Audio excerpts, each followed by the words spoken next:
We're so happy you're joining us this first Monday of May.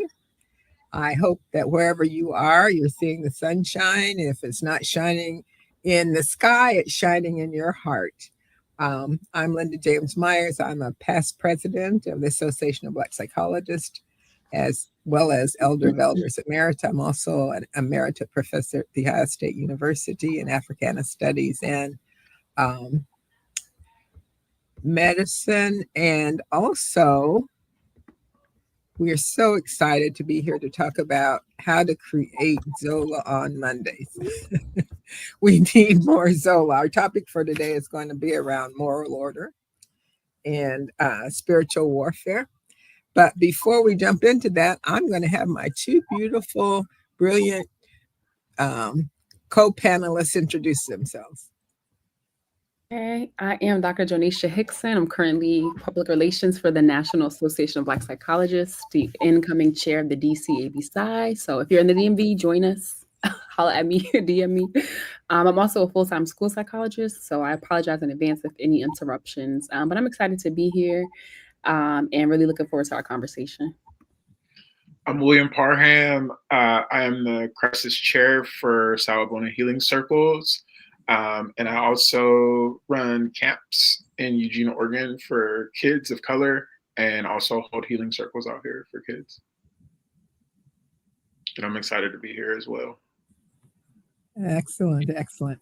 I see, Donita, someone's asking if there's no Facebook today, but we should be on all platforms, right? Or is it is that not the case?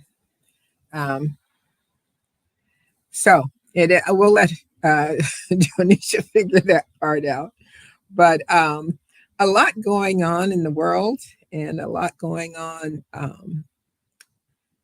particularly as we think about psychological issues and as we think about just health issues in general in this social context. And one of the things we know is true based on our own African cultural tradition, particularly in the wisdom tradition of African deep thought, is that health is very much related to and tied to moral order. In fact, in one of the stories talking about creation, one of the creation stories talks about the creator coming with Ma'at, that cosmic force that is embodied as truth, justice, and righteousness. So for those of us who are the descendants of those ancient people who were in the beginning, the moral disorder, the lack of truth, justice, and righteousness can be very cumbersome and hit us very hard unless we really learn how to transcend a reality that has been with us at least since we were kidnapped and trafficked to the Americas and enslaved as caste chattel. So our conversation today wants to be around what's happening relative to that and how we can continue to thrive, if not just survive, in the face of extraordinarily horrific injustice. So having said that as our backdrop, your thoughts, Dr. Parham. So I resonate with this deeply because I had a brother who at the end of this election cycle had a stroke, a major stroke. And I think part of what led to the stroke was the constant news cycle that he was feeding into, and not really taking precautions to engage in self-care or even engage in culturally affirming grounding practices. He was lost in the sauce of capitalism and was working, relatively healthy guy, and just had a major stroke, a catastrophic stroke. Wow. That has now forced him to return to some practices that can help him. Mm-hmm. How old is your brother? He's 45. Oh, he's young. He's young. He's young. Mhm. And I see this trend happen a lot with Black men, with us, where we don't necessarily pay attention to the self-care routines that because it can show weakness sometimes. My brother's big thing is, oh, I don't need to talk to a therapist. What's that for? Well, I think that the reality is we are so used to an environment that's been unjust. We're so used to the hypocrisy of this being a democracy with freedom and justice for all. We've been fed so much of myth that we've now internalized the myth of a reality that's really never existed. And so, what's happening to a lot of people today is that that myth is being debunked, and it's so in your face that our leadership is on a daily basis creating executive orders that really are designed to rip any sense of justice or truth from our reality. So it's very hard on people to be so abruptly confronted with a reality that that's always existed, but they've pretty much been in denial about.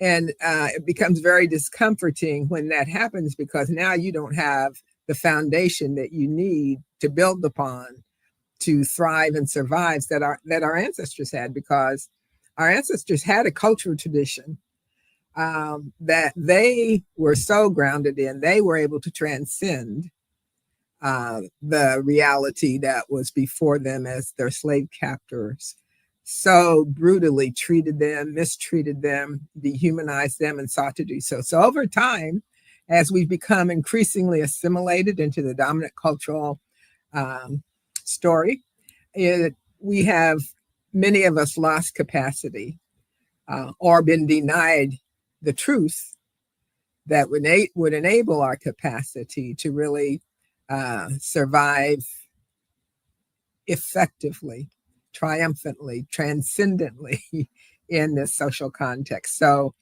I am sorry to hear about your brother, but unfortunately, I wish your brother were an exception as opposed to the rule. All of us know, even before this most recent in your face rise of white supremacy, that because of systemic racism, our people suffered from what we called weathering, which is that constant bombardment that people experience when they are faced with injustice by virtue of a system that systematically seeks to dehumanize and disenfranchise them from equal opportunities as well as value.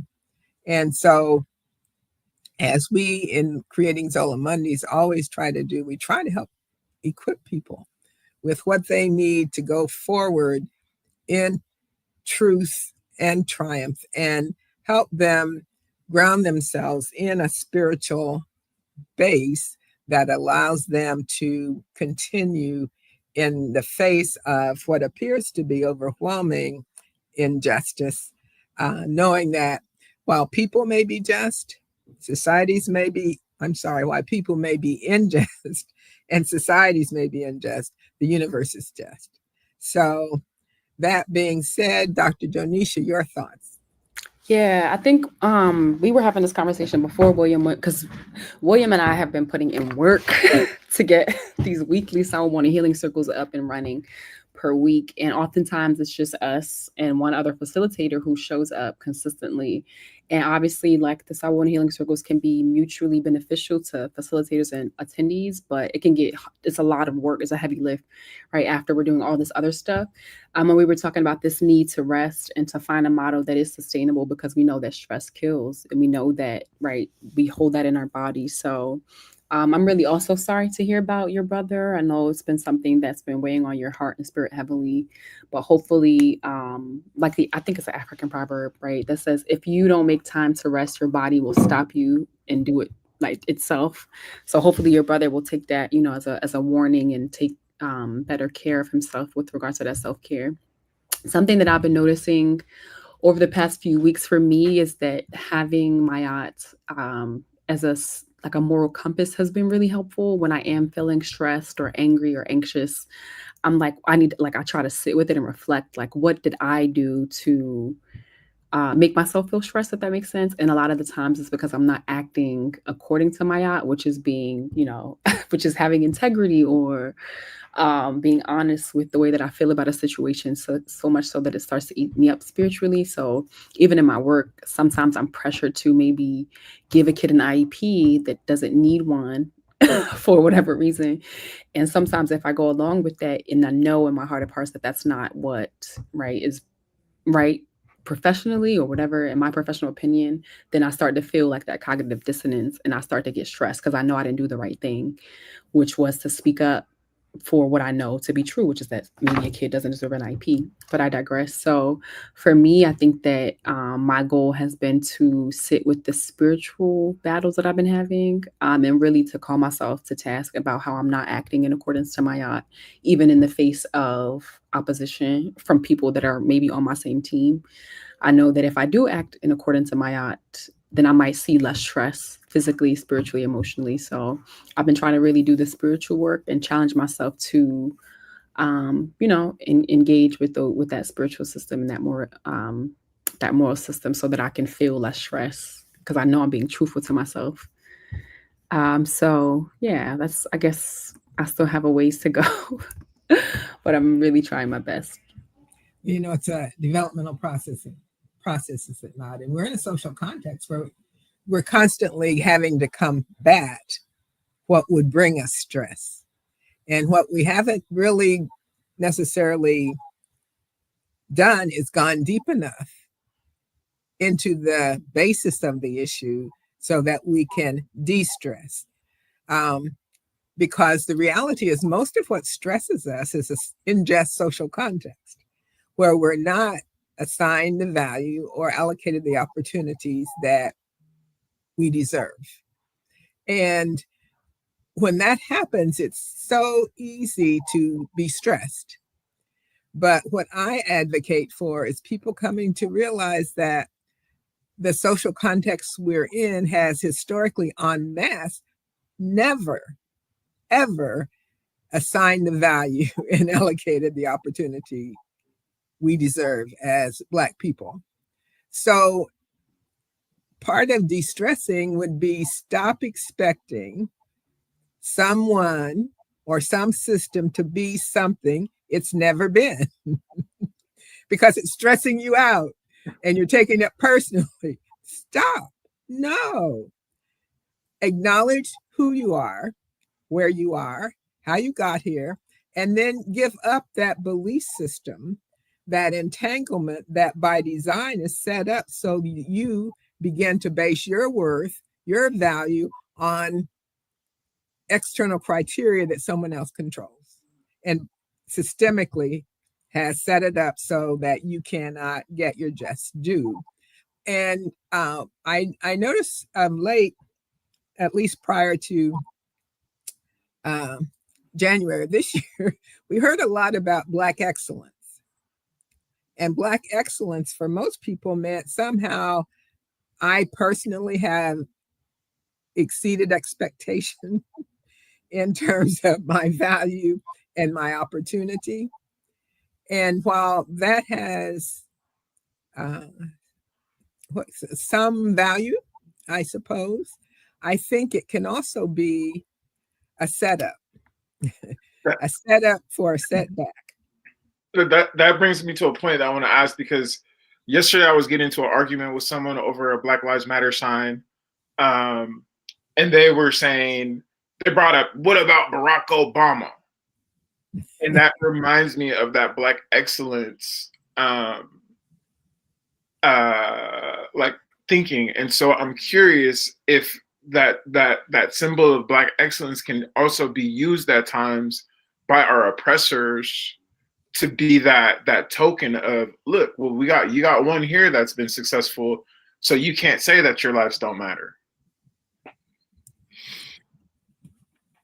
Clearly, the mythology of, while you have a Black president, therefore racism is done, is, I want to say crazy. I want to say stupid. All of those are unkind terms. But let me say this, the reality has to be examined beyond the superficial. And unfortunately, in this social context, everything's superficial. So the fact that, and again, this is controversial, but it's the historical reality.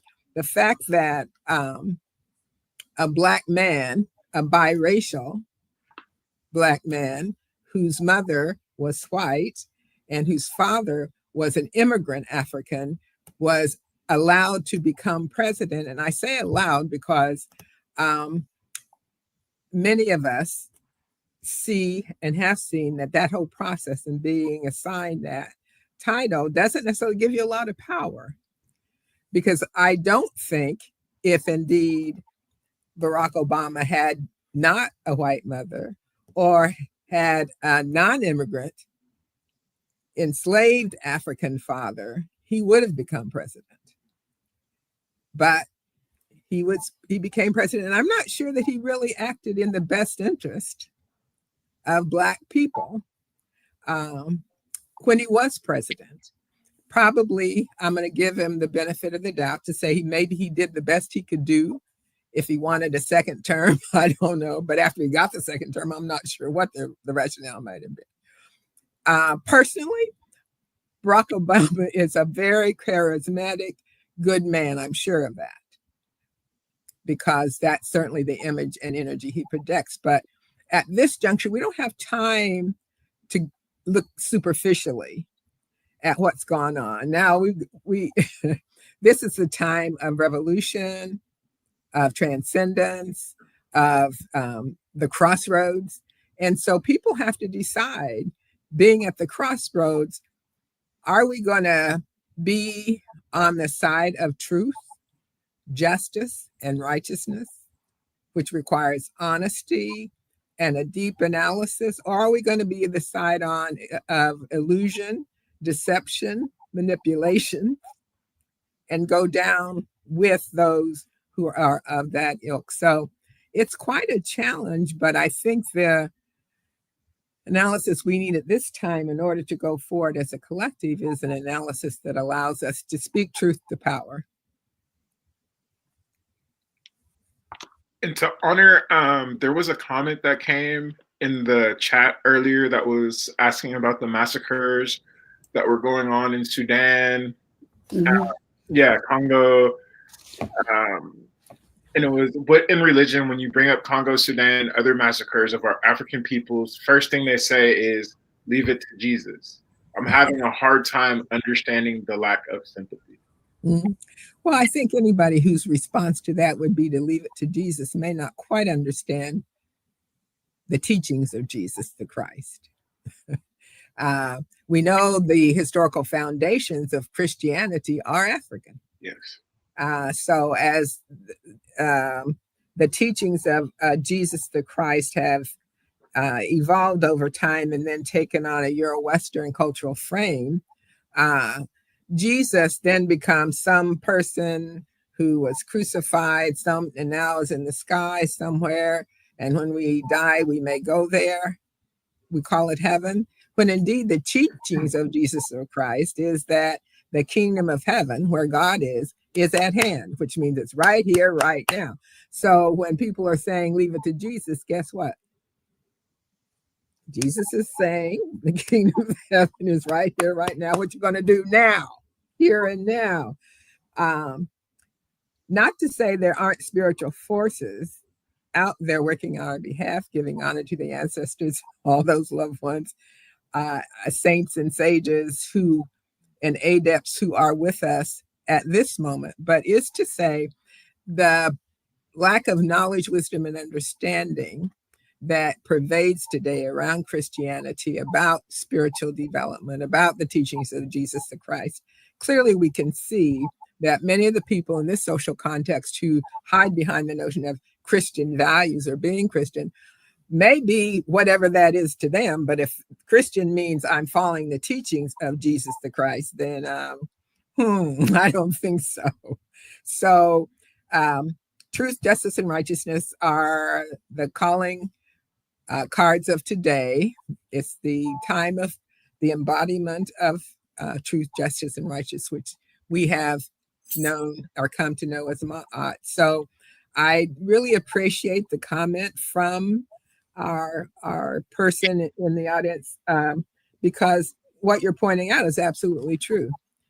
The massacres, oftentimes behind them are forces whose main interest is in the natural resources that exist in the land where these people are being massacred. Actually, genocides occurring in the name of some false idea. So it's a hard time, but it's a time that we have to face head on and know that ultimately this too shall pass. But religion, as we've come to know it, is different than spiritual beingness. And our concern at this juncture, although religion as doctrine, as dogma, as fellowship can help us, because we can collectively come together sometimes in a context where we're supporting the same knowledge, wisdom, and understanding all saints and sages and Christ who have crossed this planet have supported. All too often, religion becomes a mask we hide behind. And anytime someone is showing a lack of sympathy, we kind of have to interrogate. Now, what is that about? Because I think there's a scripture that said something about charity. Greatest of these things we must espouse as well as live is charity. Being kind, being loving, being compassionate. But basically, those aren't the values that drive the Euro-Western world, and certainly not the US of A at this juncture. What drives it is materialistic greed. That's how we got here as non-immigrant Africans in the Americas. And that's what's going on in the Congo and Sudan and other massacres where we see people being at the hands of genocidal opponents because they seem to stand in the way of those materialist opponents gaining more material wealth and resources. I think my understanding of this viewer's comment is that I'm thinking about the imperialistic origins, I guess, if you will, of like missionary work, right? When the colonizers went to Africa to enslave our people and forced this religion upon them, even though it was repackaged and basically perverted. I think that when people say stuff like turn the other cheek or this, that, and the third, right, give it to Jesus, that could also be trying to evoke a passive spirit in the people who are being harmed, who are being oppressed, so that they won't take up arms and like fight for their own liberation. I think that Christianity, or the aspect that this person is referring to, and I could be wrong, is like a part of Christianity that has been weaponized.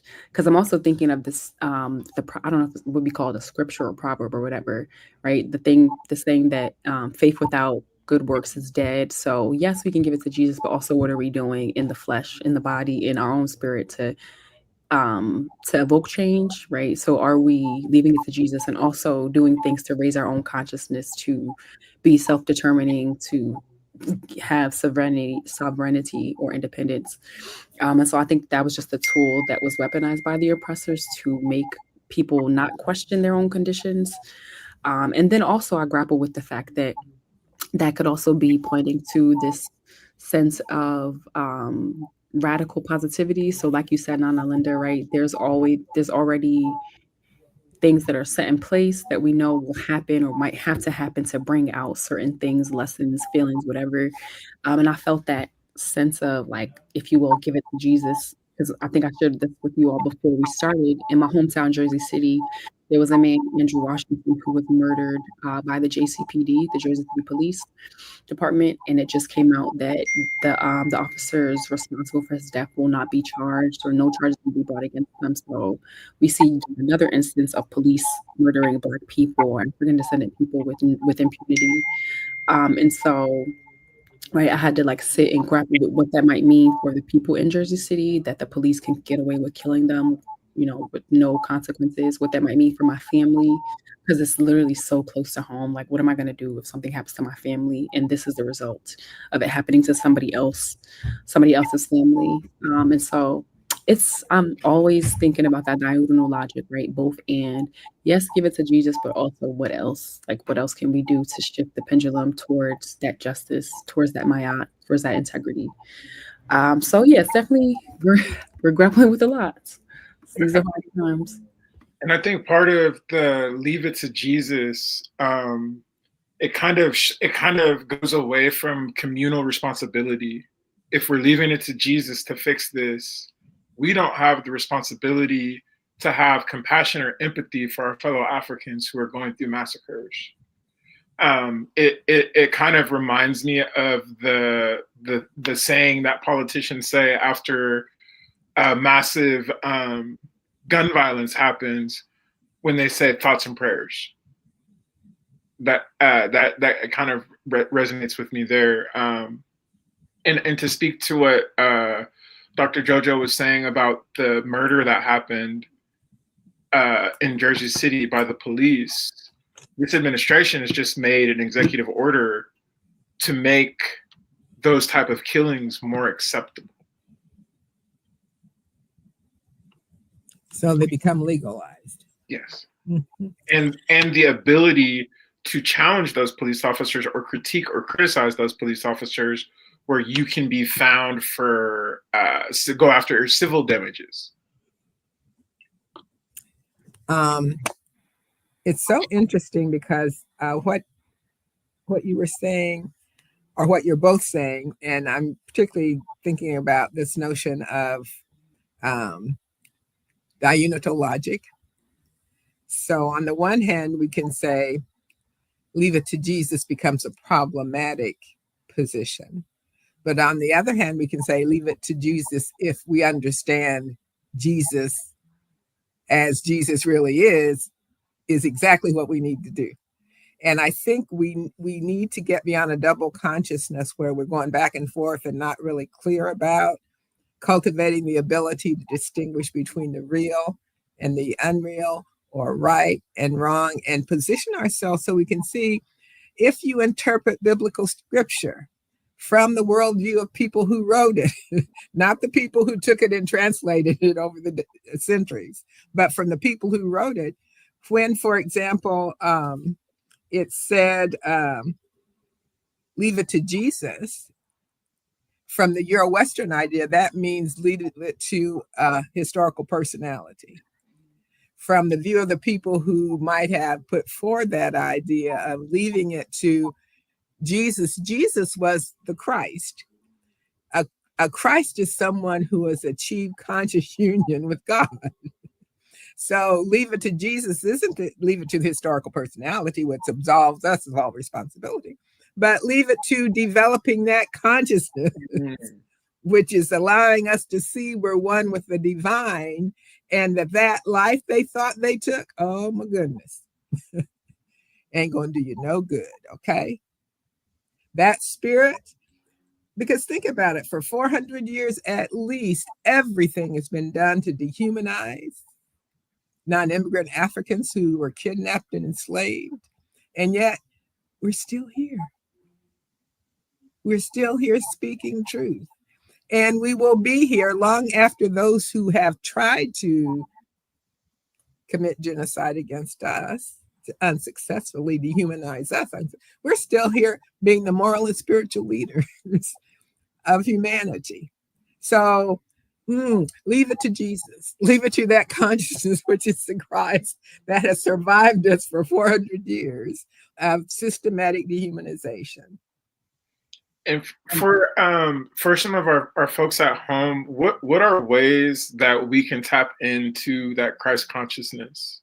Excellent question. That leads me to the second part of the comment our listener made about teachings to be passive and turn the other cheek. From the Euro-Western idea, turn the other cheek means turn and let them hit you from the other side, from the Euro-Western understanding.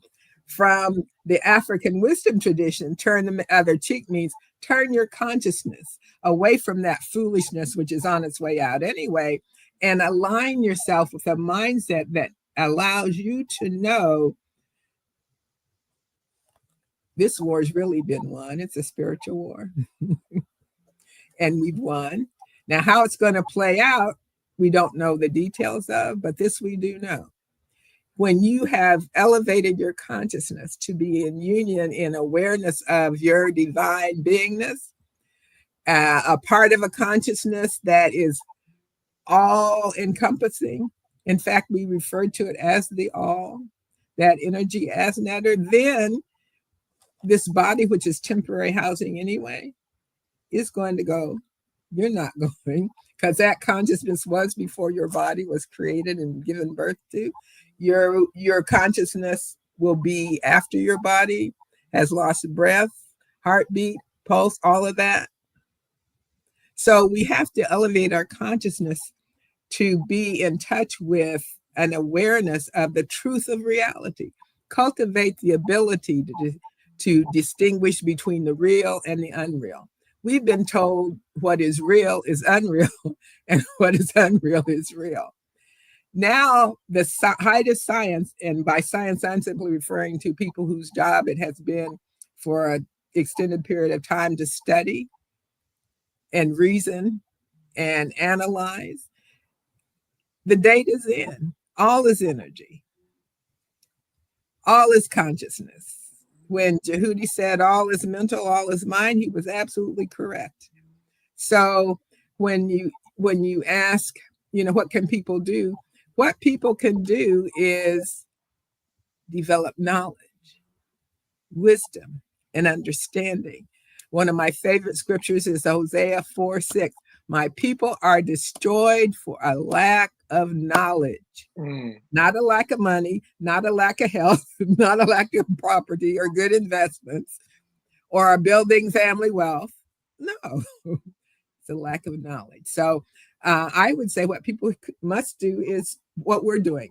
Avail themselves to someone who can help them gain knowledge, wisdom, and understanding. Avail themselves of the Sawubona healing circles where people can come and be fed and be uplifted and learn how to position themselves so their bodies can not be suffering from the weathering, or they won't be subject to some of the negative impacts of stress.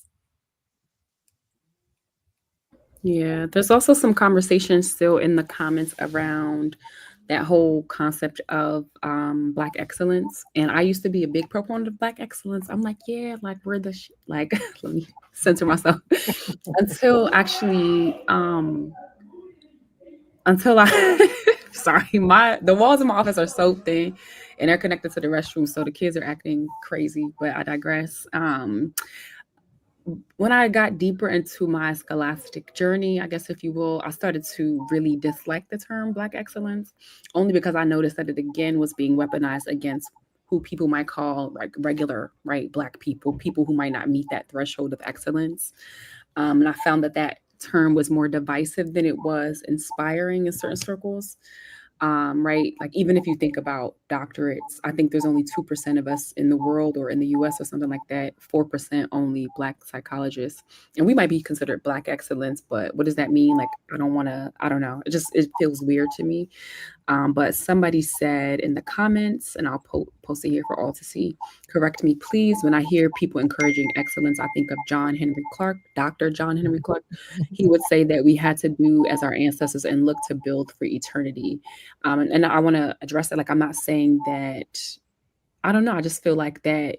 What if people are not excellent? Does that mean we shouldn't, uphold them? We shouldn't promote what they're doing? What if they're just mediocre, regular Black folks? Like, I don't know. It's weird for me. Well, I think the key here is understanding what excellence is. And I think that's what our person is speaking to when he invokes the presence of Dr. John Henry Clarke, and he would say, our ancestors looked to building to eternity.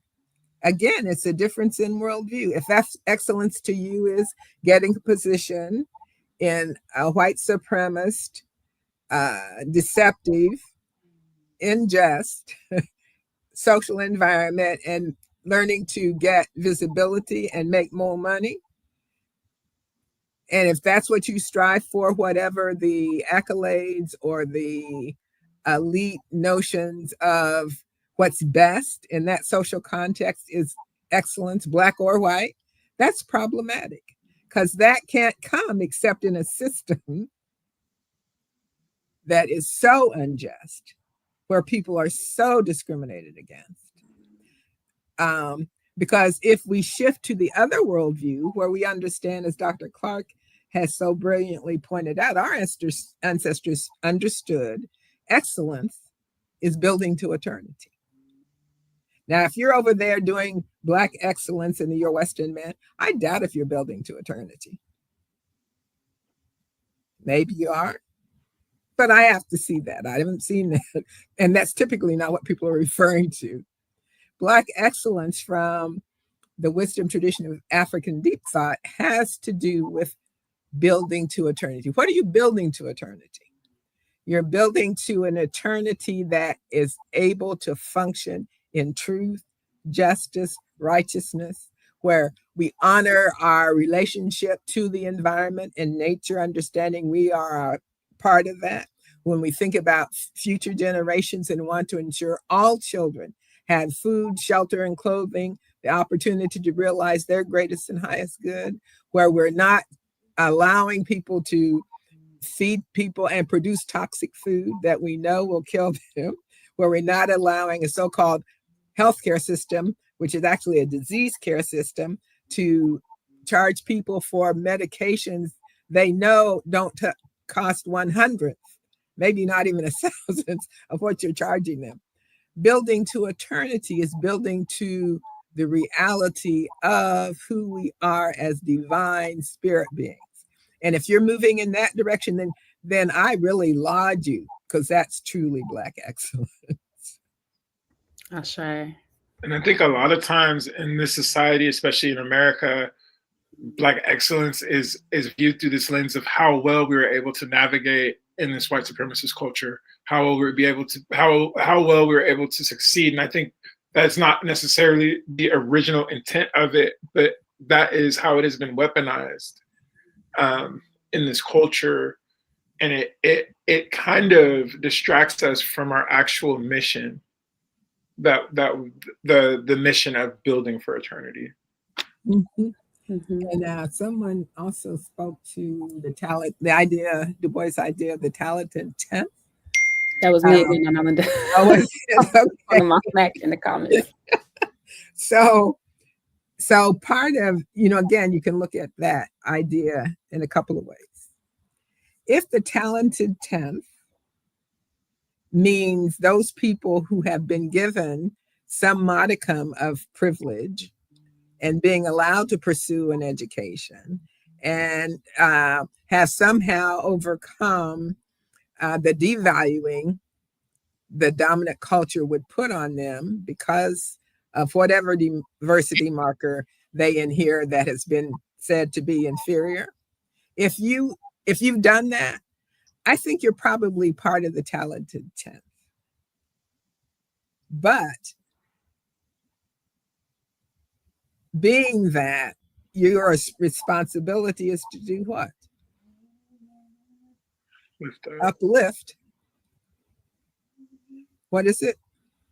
Uplift everyone, so that everyone has justice, everyone has a good life or opportunities, or has food, shelter, clothing, and all the things they need to live well in a non-toxic, non-pathological environment. But again, I don't think that's what people think of. They think about the talented 10th. Yeah.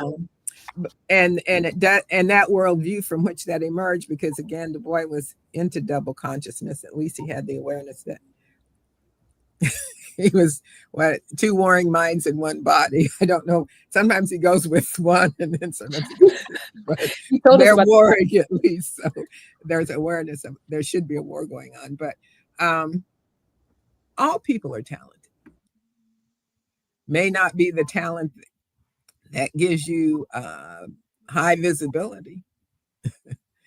But I think people who have high visibility often say, I don't mind being rich, but I really don't need to be famous because famous is not fun. I can't even go out on the street or go to the park or go anywhere and people aren't recognizing me and I have no privacy. But anyway, what I want people to know is everything has its costs and its benefits.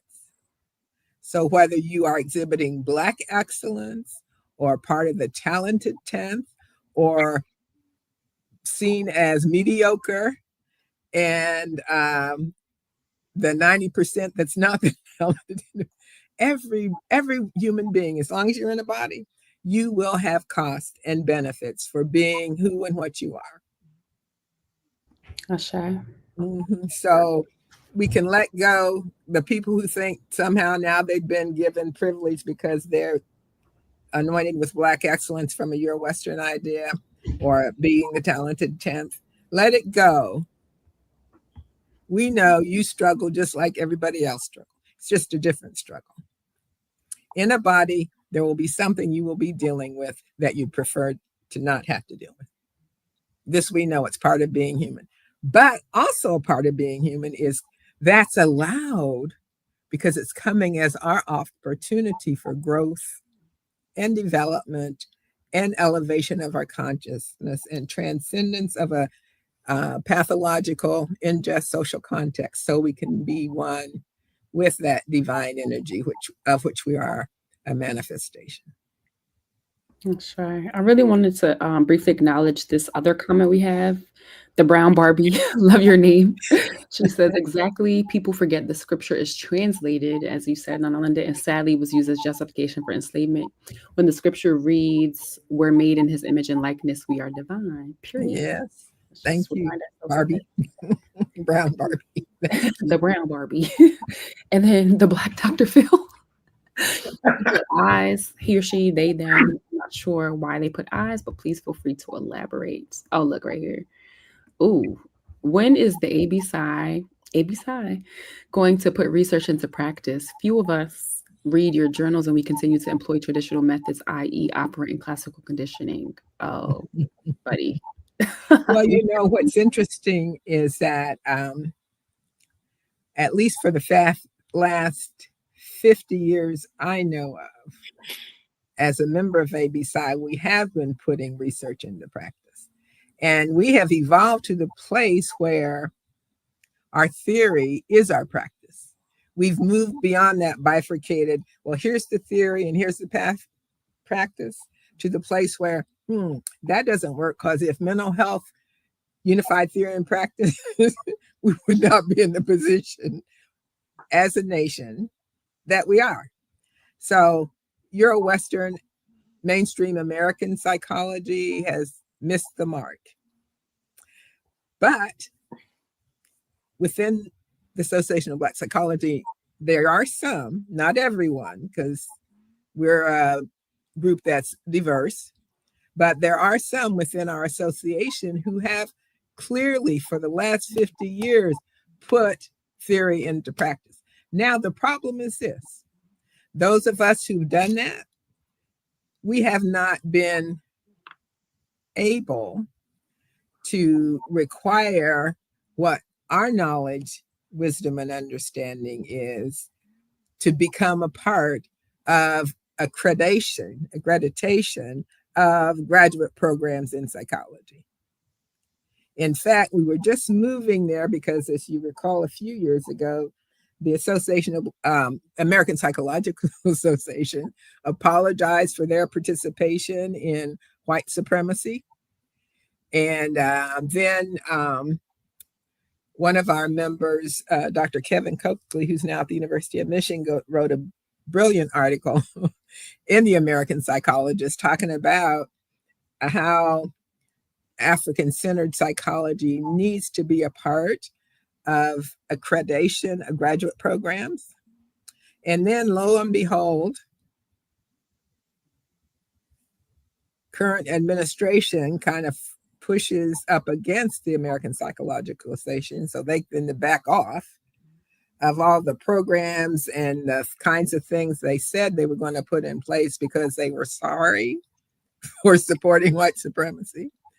And then the idea now that African-centered psychology, particularly that which has moved beyond the Euro-Western notions, will be considered as we look at accreditation of graduate programs in psychology is very unlikely. So most people being trained as psychologists are getting training in the Euro-Western model, which is a utter failure. Otherwise, we would not be in the position we're in as a nation.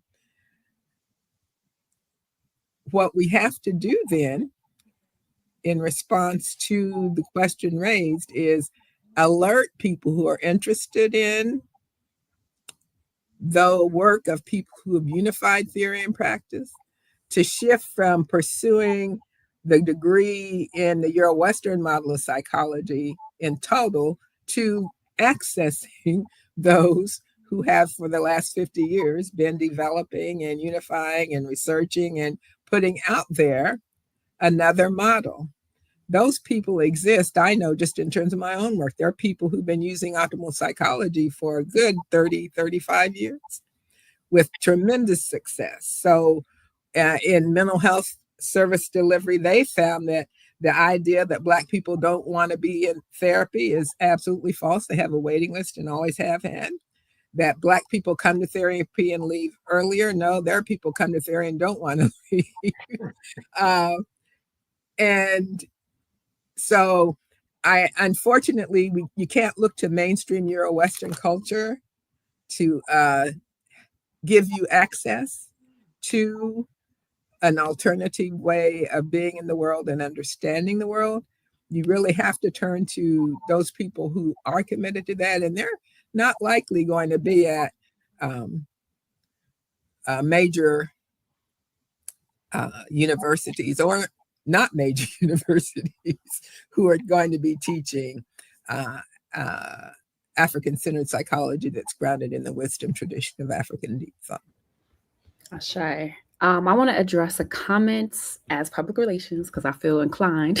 Maybe it's not my question, but the Black Dr. Phil said, as a licensed school psychologist, I haven't seen it, nor has your methods been a part of our training, no shade. So for one, we don't think that is shade, but for two, I would deeply encourage you to do your own research. All of our programs will tell you exactly how we actualize our research and theory, our scholarship, from our JEGNAship program, which prioritizes intergenerational learning, right, between students, scholars, and elders, or early career professionals and whomever, right, telling them how to use this psychology and technology for Black communities, to our African or certification of African Black psychology, right, telling people how to, again, actualize our research and practice. That's all available on the website. It's for Google absci.com, free. To our Sawubona healing circles, which are healing technologies, which we know are community-based, who, people have said that these methods work in different states to respond to different crises, like the Buffalo shooting tragedy that took place, to, the marches in response to the loss of George Floyd, to, like I said, the people in Jersey City who lost someone having a mental health crisis. All you need to do is go out and seek this knowledge. I think that if you, again, also looked at our statement in response to refusing to accept the APA's apology, we outline in detail exactly why we don't accept their apology. Because they have a white hegemony, right, in this field of psychology that says this is the best practice for psychologists in different fields. And ABSci is coming back and saying, this is why we don't accept your apology, because we don't see that in practice. We don't see Black theories, Black research being mandated or a mandated area of study in programs. And so, unfortunately, those of us who have been exposed to the praxis of Black psychology, we have had to do that research on our own, or intentionally go into Black graduate programs that will teach us this knowledge and this science. But it is being done and has been being done for the past 56 years since 1968. So I urge you to do your research. If you need some support in doing that research, you can definitely reach out to anybody in ABSci on the website who can tell you which way to go. Because I am, again, a full-time school psychologist on top of other things, and I use Black psychology and research in theory every day with my scholars who are all Black. So the research, right, is important, but so too is the praxis, and we definitely do that. If you need even more evidence of that, come to Daytona Beach with us, and you'll have buku information on how to apply that research and scholarship. But absci.org if you want more information. That was my thought too, JoJo. We're coming up on July, what is it, 30th? The National Association of Black Psychologists is having its 50 something international convention in Daytona Beach. And there you will find all kinds of scholarship, research, praxis that can put you in good stead relative to what's really going on, as well as resources needed to develop further in your pursuit of this knowledge, because people are out there teaching this, and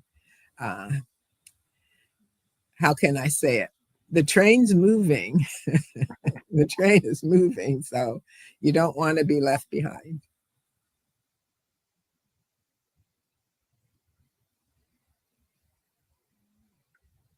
Any thoughts that people want to share as we're moving up on the time for our close?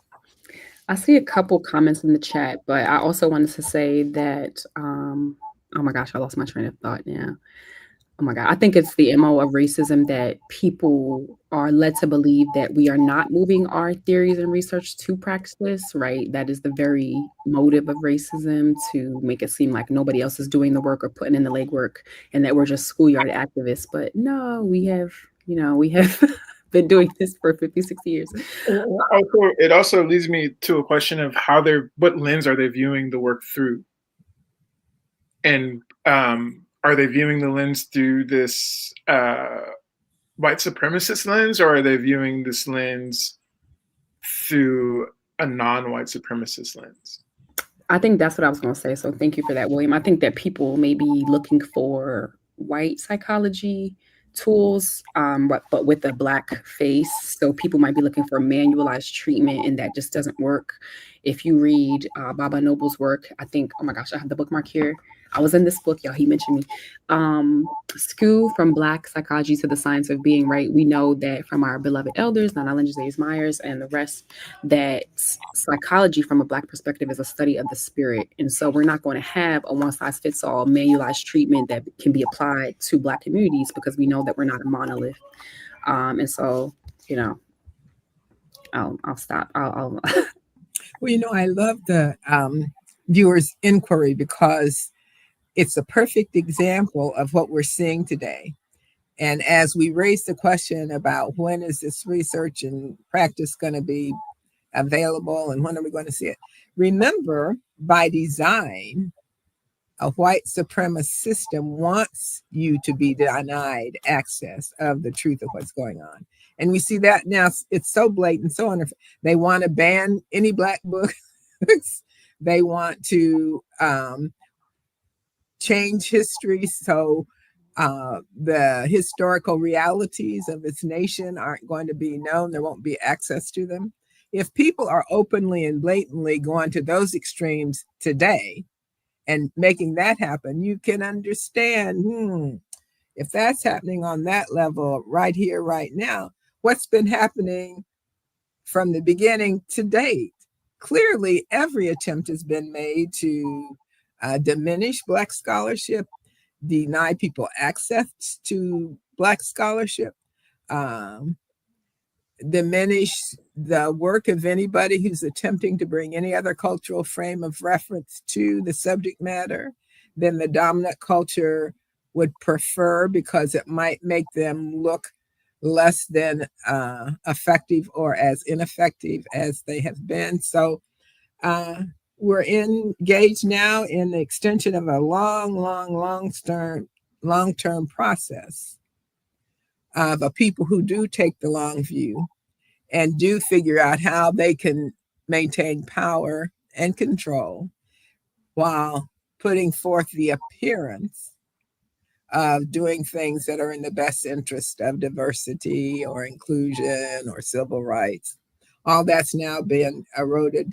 We're very aware of it, and so it is. But also, so it is that the people who have the mind and heart and appreciation of who they really are and haven't drank the Kool-Aid, haven't bought into this false notion of themselves as puppets of a system that is built on injustice, then those people are moving on and are positioning themselves to be available to help others as they too liberate themselves. So we hear a lot about decolonizing psychology, liberation psychology. All these ideas really emerged from Black psychology. And Black psychology predates all these movements and understanding. But then again, that's just a function of a normal Western academy. That's how they roll. But the truth of the matter is we have been here from the beginning. We will continue to be here as we go forward because our goal has been building to eternity. And all those who want to go, come on, let's go. Those who want to stay, okay, stay. We're at the crossroads. And that's a good place to be because now you have a choice which way you want to go. And we're just here creating Zola Mundi, so you at least have some awareness, one option that exists. And we love you, and we always wish you the best. And please join us in, how can we say, our escape to freedom. Other last thoughts? Yeah, I was going to grab a comment really quickly from Dr. Paris Jean. She is a brilliant Black assistant or associate professor, I want to say, at Towson University, also a member of DCAB Psi, just saying. She says, just because we don't see it does not mean the work is not being done, Ashe. Since so many of our programs are Eurocentric and Western in focus, it's so important to be intentional about seeking knowledge. It may take more work, but it is so worth it to learn about Black psychology. Agree. And also, if you feel like the work is not being done, please come home to AB Psi. Like, the work does need to continue. It needs to be sustainable. There's work to be done. So if you got some ideas, join us, put in some work. But thank you, Dr. Paris. I think that is brilliant. Just because we don't see it does not mean the work is being done. Then we have another comment. That says, my mission is a mission of rescue. So I want to get to a place where we understand more about the living Christ and not only responding to the scarecrow being placed in our path. Okay. Yes. And again, there are a few of us who've been dedicated to that mission with great success. So come on in, come on up and join us, as Dr. Jonisha has said, and Dr. Parham, because these are our younger generations, at least younger when you're my age. So we're so thankful for their presence and their power, and it's all good. We got this. And I'd say for my closing thought, I would just challenge the person to build with us. If you think you're not seeing what you're looking for, then come build with us. And absolutely build with us with open arms. Absolutely. Sure. All right. Well, peace and blessings. One love. Until the next time. Ashe. Peace, y'all.